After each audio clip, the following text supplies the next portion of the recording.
going to be biased towards the channels that are easiest to track, which are often, the most bottom of funnel digital channels, which means that you won't be able to spend into these other more upper funnel channels that are harder to track. And that's going to leave you in a really bad position. Maybe you can scale the business up to some point, only spending on Meta, Facebook. But at some point, you're going to tap out that channel and you're going to need to go somewhere else. And if you don't have a good holistic measurement methodology in place, it's going to be really hard to do that. Welcome to What Gets Measured, a NinjaCat podcast about marketing, performance management, metrics, and effectiveness. Because what gets measured gets managed. I'm your host, Jake Sanders. As the founder of Recast, Michael Kaminsky is committed to ridding the world of wasted marketing spend using advanced techniques and technologies to solve the most important problems in marketing measurement. He's worked as a senior analyst, data scientist, a director of analytics, and now he brings his spreadsheet of skills to the NinjaCat podcast to talk about measuring marketing effectiveness. Michael, welcome to the show. Jacob, thank you for having me. I am so excited to be here. My man, not as excited as I am, but we will have an excitement off at the end of the show to see who's seriously jazzed. Right now, we got to get into it. There's a lot of talk about effectiveness in marketing, but I wanted to start with you maybe giving me explaining a bit of the difference between efficiency and effectiveness in marketing, because I think a lot of people maybe don't get this, or why don't you just go for it? Yeah, well, I think part of the reason why people are confused about it is because I think everyone is confused about it. I hear these words, efficiency and effectiveness, thrown around. They're used by different people to mean different things. Talk a little bit about the conversation that we had earlier about how we sort of have been talking about it, which is efficiency is really this idea about do more with less. How can you sort of optimize the current dollars that you have? Obviously, a really important concept. And then effectiveness is sort of a little bit more broad, right? How do we think in general about measuring the effectiveness of our marketing spend, not just sort of cranking down, right? Getting every little last drop, but also potentially expanding into new channels and doing new things. And so again, depending on exactly who you're talking to, these words might mean slightly different things. But I think that for the purposes of today's conversation between Jacob and I, that idea of like efficiency being get every last drop and then effectiveness being a little bit more broad in terms of how do we think overall about maximizing marketing impact, that's probably how we're going to use those terms today. Totally. And I mean, it just is, are they opposites? Like if you want to be effective, you got to pay a lot. If you want to be efficient, you can just do whatever you want for free. You know what I mean? I'm just thinking if you really want to be effective, do you have to spend money? But maybe isn't efficiency a way to get to effectiveness?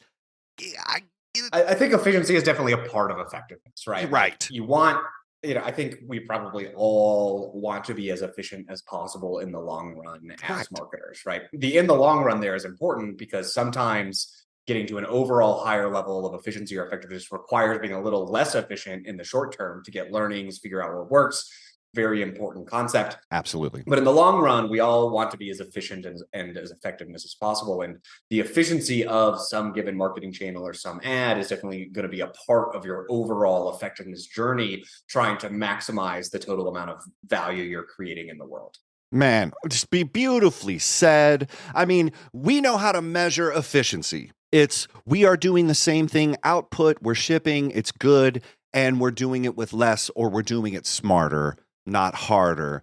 But when we're talking about measuring marketing effectiveness, what goes into that? How are you properly getting those metrics? Where do you look? What do you do? Go. Look, this is a great question, and there's a ton of really smart people who spent a lot of time on this. My personal viewpoint is probably a little bit more narrow because I'm really interested in this particular topic of MMM, but effectiveness can include all kinds of different things, including things like attention metrics, right, which have been really hot in the last couple of years. Thinking really hard about audience reach. Who are you talking to? Why? What stage of the funnel are they at, right? All of these things are important to measure and start to think about, okay, how are we going to build a really effective, holistic marketing engine? And then where I spend a lot of time focused really is on that very tight intersection of efficiency and effectiveness. When we spend $100, what does that actually get us? How do we measure that correctly? How do we use that to make decisions? How do we make smart bets? That's the corner of the world that I tend to operate in the realm of marketing effectiveness and efficiency. Mm-hmm. And so let's just get into that MMM because I mean attention metrics, that's a new sort of darling term that's coming out. And then MMM is another one that you're like, okay, cool. So there's like a bunch of advanced math that now needs to happen. And a lot of marketers are like, they're dodging behind their drama and arts backgrounds to be like, how much math is there? If somebody's confused about marketing mix modeling, what do you do? Do you have like an elevator pitch for it? Yeah, so marketing mix modeling, look, first of all, it's not for everyone. And so for a lot of the people who are listening to this, MMM might not be right for you. MMM, I think, works really well and is really important part of the tool set for bigger brands spending 5, 10+ million a year on paid marketing. But for a lot of brands, it just doesn't make sense. It's too complex. The return on investment of like doing an MMM isn't really there. And so you shouldn't focus your time there. So I want to lay that out front. Like I wouldn't pitch this tool to everyone. For the people who it might be interesting to, one way to think about MMM is it's just a really good structured way of continuously measuring incrementality of your different marketing channels without relying on digital tracking. So probably a lot of the people who are listening to this podcast are familiar with attribution or digital tracking methods. You follow people across the internet. What did they click on? What did they view prior to purchase? And then you assign credit. That can work okay in certain circumstances. But more complex brands that have online and offline channels, maybe they have online and offline distribution channels as well, can't really rely on that. And then, with iOS 14.5 and other changes to the privacy landscape, it's difficult to track people across the internet. So you don't really know what they viewed or clicked on prior to purchase. Right. Anyways, so MMM is a top-down statistical model where you're just going to look at historical patterns in your marketing activity. Some days, you spend a little bit more on Facebook. Some days you spend a little bit more on Google search. Maybe in April, you ran a CTV campaign. Maybe in September, you did a big YouTube push, whatever that is, right? There are all of these historical changes that have happened. And then you're going to use statistics to look at the patterns in that data. In April, when you did that CTV campaign, how much higher was revenue than you would have expected, controlling for all of your other marketing activity? In September, when you did the YouTube push, how much additional revenue or additional conversions were generated, controlling for seasonality and everything else. And so once you start to pull you can use an MMM as a statistical tool to pull all of those pieces of information together to start to get a read on incrementality without relying on trying to track people across the internet, which can be very difficult to do for video channels, or if you have sales on a channel like Amazon where there's no touch-based tracking. Right. I mean, and so marketing mix modeling is like the heart of the work of getting towards forecasting, of getting towards better media buys, kind of planning, strategy. I mean, how does that all go into effectiveness? I mean, it's obvious. You just do the math and you figure it out. I mean, did I just answer my question? Well, I mean, do the math and figure it out is obviously masking a fair amount of complexity. I think that's true. The idea here is that when done well, a marketing mix model can be one central location that pulls together all of the information that you have. And then exactly as you mentioned, can be used for forecasting, planning, and most importantly, budgeting optimization, right? What would happen? What do we believe would happen if we take money out of this one channel and reallocate it to this other one? When should we spend in the year in order to maximize effectiveness given our expected seasonality, right? Maybe we want to spend more in the summer and less in the winter. And this sort of model can really help you think through that in a structured way. I think prior to setting up an MMM, a lot of companies, they have this like crazy Google sheet, with all of these different columns and then tons of assumptions built in. And they're like, okay, well, what if we do this and that? And it's not very internally consistent, and it can lead to suboptimal planning. And so as companies sort of mature or their marketing organizations mature, they want something that's a little bit more structured, that has a more holistic view of the world and will allow them to do that higher level planning and optimization, as opposed to just trying to like tweak a bunch of cells in this crazy Google spreadsheet that can be really difficult to manage once you're in a whole bunch of different channels. Absolutely. Getting people on the same page, critical. So you mentioned iOS 5. 14.5. Oh, right. Yes, that's right. You know what I meant.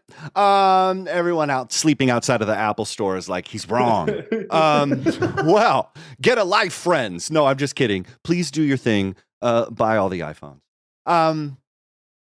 The coming cookie apocalypse, tracking first party data, third party data, all of these things are coming our way. Then you got your AIs, and then you got your GPTs.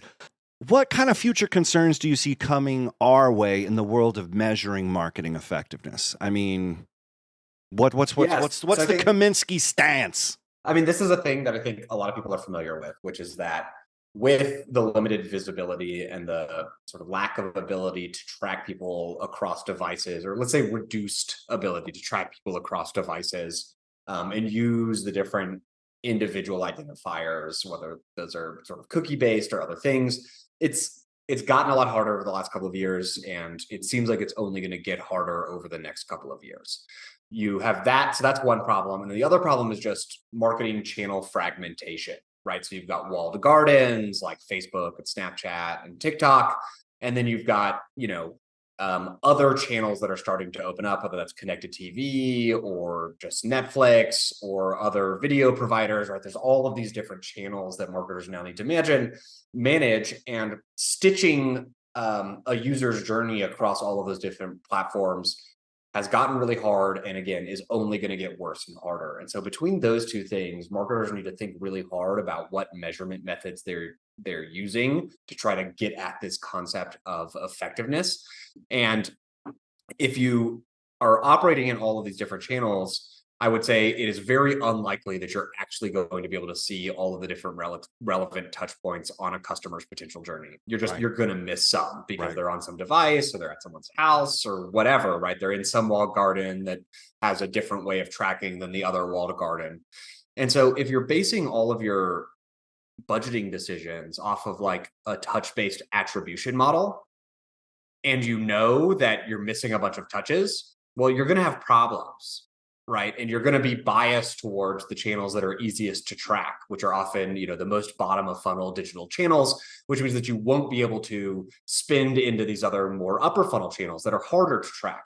And that's going to leave you in a really bad position. Maybe you can scale the business up to some point, only spending on Meta, Facebook, but at some point you're going to tap out that channel and you're going to need to go somewhere else. And if you don't have a good holistic measurement methodology in place, it's going to be really hard to do that. And I've seen this over and over and over again with a lot of the brands that I work with, where they get stuck. The finance team and the executive team only knows about last touch attribution. And then when it comes to doing anything else, they can't, because the finance and the executive team is like, well, everything else looks terrible on last touch basis, but that doesn't mean it's actually a bad channel. It just means the measurement method is actually bad. And so that can be a real problem. And so as people are thinking about the future, I want them to be thinking about, okay, how do we get out of this world where we're just doing everything on last touch attribution, which has always been flawed and is only getting worse. Yes. I'm feeling like somebody in the back of the room standing up, slowly clapping. But also not knowing why they're clapping or what is to be applauded, because there is so much complication already in this world. So you're like, why? For smaller folks out there, I mean, enterprise people, you have a data team. You have people that are in there, maybe perchance by the blessings of the higher powers. You have data governance. You have some kind of way that you approach data. But for the other people, are they just like kind of like, you just got to get a spreadsheet going and kind of cook it up? And like, I mean, somebody out there scrappy, no resources. Is marketing mix modeling or an approach to something that resembles that? I mean, of course it should be for them, but marketing mix modeling is when you reach a scale that you can't do it with your wet brain. Is that kind of what you're saying? That's probably right. But I think, again, the small companies or solo operators or whoever it is, like, you have an advantage in that things are relatively simple for you. And so you can do a lot with just a spreadsheet. Right. And you just need to be thoughtful about what you're doing. And a good way to do it is like, okay, if we're going to launch a new channel, like, let's do a before and after comparison. When we launch this new channel, did sales go up or not? Like, you can sort of look at your overall metrics, ask those sorts of questions, do that sort of analysis, it'll be rough and, it won't be perfect, but that's totally fine for the stage Yeah. that you're at as a business. You want these like directional signals, and you can do that pretty well in a spreadsheet. And you can start to think about basic experiments that aren't really that hard to set up. You can do geo lift tests where we'll hold out half the country from this channel for a couple of weeks and see what happens. These are all, you don't need a PhD in statistics to run and analyze that sort of experiment. You can do it in Excel. It will not be perfect, and that's okay. But getting into this mode of thinking about one, incrementality, right, which is the thing that actually matters. Don't rely only on touch-based attribution. And then two, thinking about how can we do smart experiments? And again, don't have to be perfect. They can be rough and ready. Let's boost up spend in this channel for a month and see what happens. Did sales go up as much as we expect or not?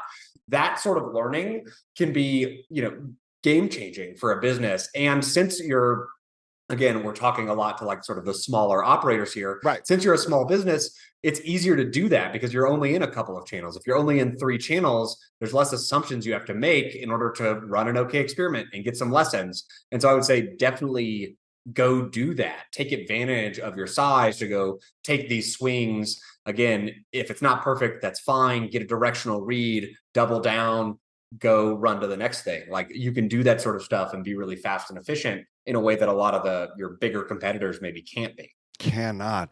And one thing that's hitting me is marketing. It's so complex nowadays. This is not easy. And the way you're talking makes it seem like we're headed back to an era where you could only ascertain directions and, kind of trajectories from the things you could track, which were sales, which were like these hard metrics that you're experiencing on the other end internally from your marketing campaigns. But for some weird reason, for the last 20 years, maybe a little bit over, 15 years, we've been given this thought that, hey, you can track it easy here on Google. We got it. Hey, we can track it easy on Instagram. Oh, you don't have to worry about that. We got analytics. You want all that? We got it. And we all like jumped in the boat, and Amazon, I got a dashboard. And you're like, well, then Word, we're just going to put everything into the place where we know we can measure. Now, do you know the quality of the traffic that you're getting? Just like we were talking before we hit record, sometimes paid ads, yeah, you're going to get a bunch of traffic, but it's not high quality. Maybe something lower budget, you could get higher quality leads, but you'd only know that if you really worked with the sales department, if you really worked on the back end. And I think it's interesting because we just rolled up a bunch of technology and smoked it. And now we're headed back to this place where we're saying, hold on. You just said something that really hit me, is like, you're going to put money towards the places where you're guaranteed a metric. I don't care if it's a quality metric, it's a metric. And I can bring this to the shareholders or the C-suite or my clients and say, it looks pretty good. I mean, do you feel like we're maybe headed towards a place where we were in before all this technology? Like, you know what I mean? Yes, absolutely. Yeah, absolutely. I mean, if you think about it, companies like Pepsi and Coke, right? They don't sell a lot on e-commerce. They have probably never really thought very hard about last touch attribution, just because who buys a Coke at Coke.com? Like, I've never been to Coke.com. I don't know if Coke.com is even their website. Isn't a thing. No one does that, right? So that's not a thing. And so a lot of the biggest brands that we know and are familiar with, right, have never had the ability to like look at the Google Analytics dashboard and be like, where's my last touch what's my last touch cost per acquisition? Ever. Right? Coke does not think that way ever. And so for them, it's not really like a change. They're just going to continue to do that. And I think, exactly as you mentioned, the last 15 years, we saw the rise of e-commerce. We saw a lot of like great, amazing brands built on the back of running Google and Facebook ads and building brands that way. Very cool. But I do think it's an aberration. I think the future is omni-channel, right? And it's omni-channel in terms of distribution. You're going to sell on your .com website. You're going to sell on Amazon.com. You're going to sell on Walmart.com. You're going to sell on whatever other vendors that are going to come in the future. you're going to sell in store, like you're going to have that full mix. And so the idea that we're going to be able to track everyone and see every, marketing touch point before they purchase just doesn't make any sense in that world, I don't think. And so I do think that like there was this 15-year period, and a lot of marketers who are probably listening to this podcast, this is all they know, right? So it's all you know. But really, if you look at the whole history of marketing and advertising, it really is an aberration. And so I think people are going to start turning back to these other methodologies that have been around for a long time. Experimentation, right? Goes back to the earliest days of direct mail advertising. People have been thinking about, how do we run an experiment? How do we measure the true lift of this? Right. So like, this stuff is all coming back. Experimentation, marketing mix modeling, also been around for 50 plus years. These are the tools that marketers need to have in a well-rounded tool set. I think, again, digital tracking will always be important, right? Especially for some brands that are pure e-commerce or pure digital products. Like, that's an important thing. It's never going to go away, but you need to bring in these other tools into the toolbox to help get that full, well-rounded, triangulated picture from these different sources in order to really know what's most effective for your business. Share some stories, because you've been talking a lot about the shop, what goes into those things, top down statistical blibbity blops. Let's just give me a good story. Can you share a story about a client that like really took the beast of marketing effectiveness to heart and made a beautiful change? And conversely, do you have a marketing effectiveness horror story? I mean, I probably have more horror stories than anything else, just because I spent a lot of time talking to a lot of people. Typical. Look, I mean, we've seen all kinds of things, and a lot of them, I think, are things that people would expect. But we've got, I've worked with a client that's omni-channel. They sell online, they sell in stores, and they had been running the business off of effectively a last touch attribution type model. Even though the .com part of their business was like a really small part of the overall business once you accounted for in-store and Amazon and these other channels. Interesting. And it turned out that actually some of their, like, in that last touch attribution, their digital channels looked amazing, right? Those are easily their best channels. Facebook looks great because Facebook is really good at, sending people to a .com store. But it turned out that like other offline channels were actually better for the overall business once you accounted for their impact on in-store sales, which aren't trackable. So things like radio, right, which people listen to in their car on the way to the store, don't drive .com sales very well, but they do drive in-store sales very well. And there's like an obvious reason for that. Same thing with some of the TV channels, right, which again are more awareness building. They help someone make a decision about the brand they're going to purchase in the store, but less likely to drive someone directly to the .com site. And so this brand was able to like really change their marketing mix based on what was actually driving the business forward. And it's better for them because, every brand is now on Facebook. Those CPMs have gotten really expensive. A lot fewer brands are advertising on radio and certain, at least certain TV channels or certain versions of connected TV. And so you can actually get more efficient by working in these channels that other people are scared to because they don't have the last touch attribution associated with them very well. And so we've seen stories like that happen a number of different times with a number of different brands being able to optimize towards these more, quote unquote, traditional marketing channels because they've been able to wean themselves off of just looking at the Google Analytics touch-based attribution report. But isn't it BS saying you can't measure TV, you can't measure radio? Fool! Tell me if you sold some stuff, and then you measured it. Good day. Am I being too simple? No, I mean, I think a lot of people have this view that you can't measure it. It's impossible. Right. A lot of people, well, again, it's not going to show up in your Google Analytics. Yeah, it's not going to be a dashboard. It's not going to look neat. It's not going to be there. You're going to have to do something different. And so is it going to be as easy to, and I'll put, measure in square quotes, you're not going to measure it the same way you're going to measure Facebook, right? And it's not going to show up, and it's not going to be as easy as just dropping a pixel on your website. But if you measure it correctly via experimentation or via some of these other measurement methods, then you can measure it, and you can actually measure it better than what you're getting from your last touch attribution report, because you're measuring the thing you actually care about. And so there are ways to measure these channels. They can drive huge impacts for businesses, again, that I've seen. Right. And so The people who say you can't measure it are just totally wrong. You just have to measure it differently. You have to measure it in a sort of slightly more deliberate way. But overall, I think it's a better approach. Yeah, you're so smart.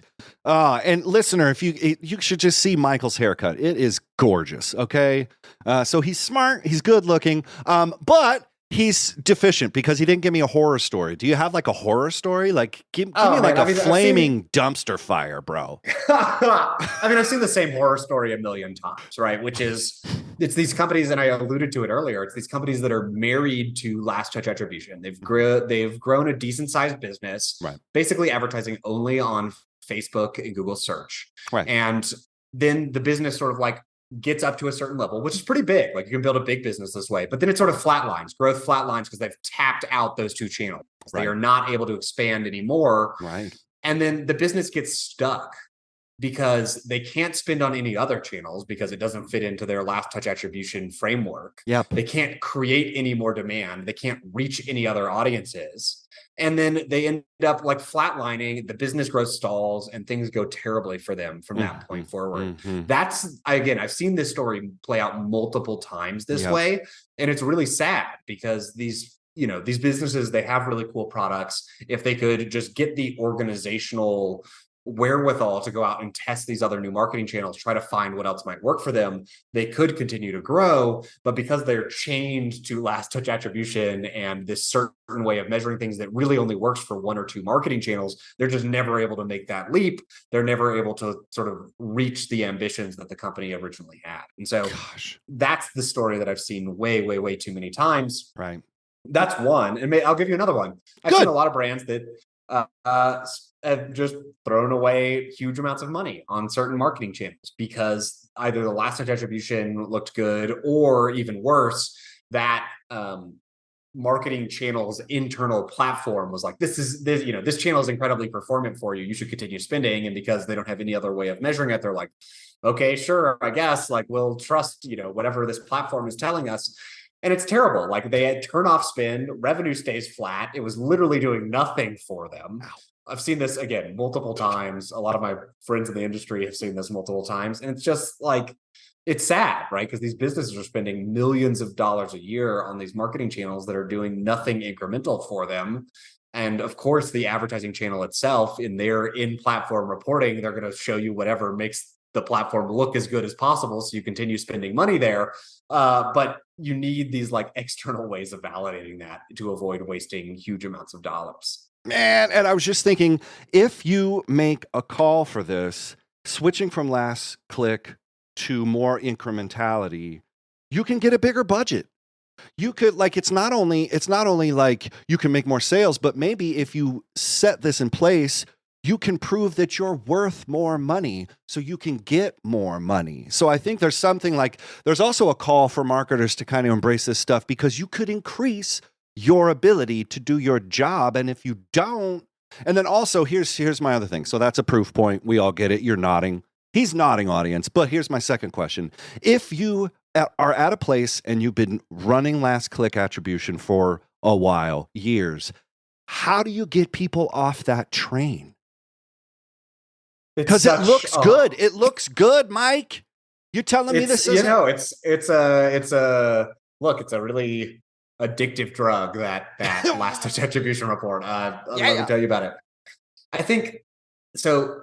A couple of different points here. So first of all, I think marketers, CMOs, top to bottom, really need to put on their like CFO finance hat as they're thinking about the world and making the case for marketing budget. I totally agree with what you were saying, which is that there's a lot of opportunity for marketers to get more budget, but the days of where you could just point out like, oh, look at how many impressions we got, that must be doing something, or like we won an award at Cannes, those days are going away. Like marketers need to get more analytical when they're making the case for this additional budget. I think that budget is there. I think there's a lot of great cases to be made, but it's just going to be different than what was, what might have worked 10, 20 plus years ago. Yep. And so the way to do that is to start to talk about incrementality, which really just means cause and effect with the organization. When we do this on marketing, here is the effect that we get. Here is how we're going to measure it. You marketers have to start educating the rest of your business on how this actually works, and throw out those vanity metrics, right? Get rid of them. Tell people, hey, don't focus on that. And that can be a little hard, right? Because the vanity metrics like look good, and we're all vain people. I definitely am. But Totally. but they will get you into trouble. As a marketer, they will get you into trouble because Yes. you will train the organization to look at those vanity metrics and to think about them and not be focused on the right thing.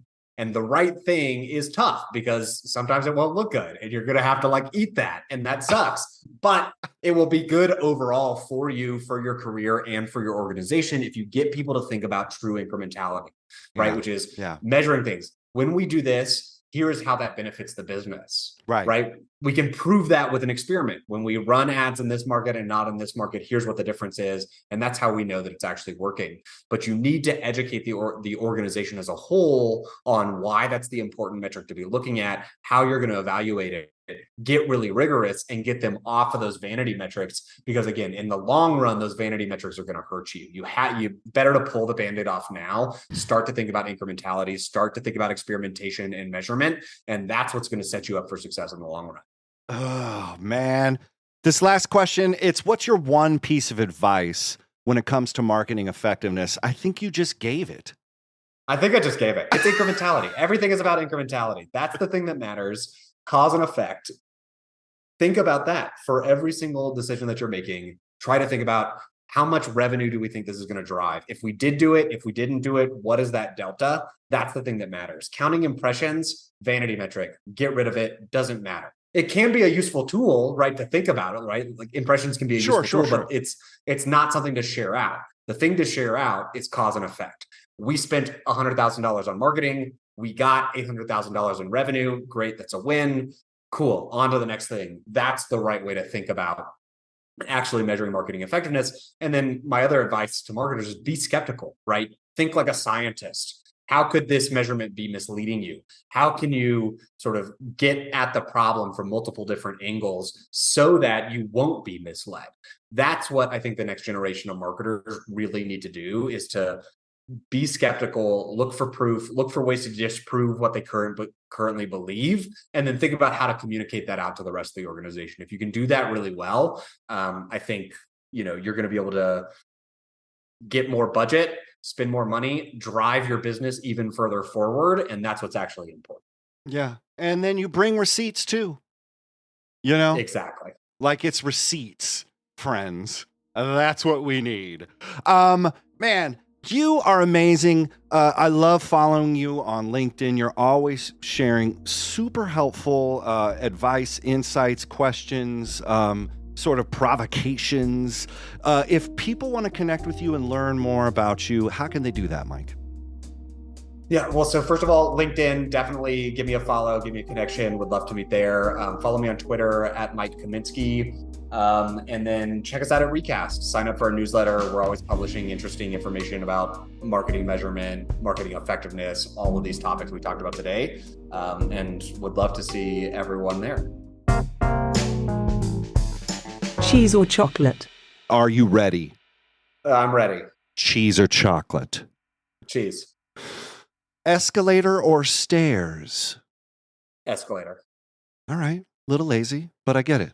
You've done the math. I should do the stairs. Every day I think about it. I'm like, God, I really got to start forcing myself to take the stairs. But I always take the escalator. You got to do a geolift experimentation to see if it's better for you. Anyway, it would definitely be better for me. I know it. Every single time I'm faced with the choice, it's escalator every time. The wrong vanity metrics over there. Okay. Cargo pants or self-respect? Ooh, gotta go with the self-respect on this one. The way I phrased that, I was like, oh, bro, I hope he's not wearing cargo pants. I would never. I have 3 pairs of black jeans. Those are the only pants I wear. We're good. Hosting a party or ghosting a party? Ooh, ghosting. I know. Easy. You just Irish goodbye, peace out, bye. Yeah, out of it. Yeah. Folk or funk? Ooh. Varies by day, but I'll go with funk for the day. Yeah. It's just feeling poppy. You're feeling fresh. The mothership. Okay, and finally, breakfast in bed or no food where you snooze? No food where you snooze. Crumbs in the bed is not a good feeling. It's the worst. People, it's like, you want to eat toast in bed? Don't it's lie to crazy. us. That's insanity. I cannot imagine toast in bed. Ugh. No!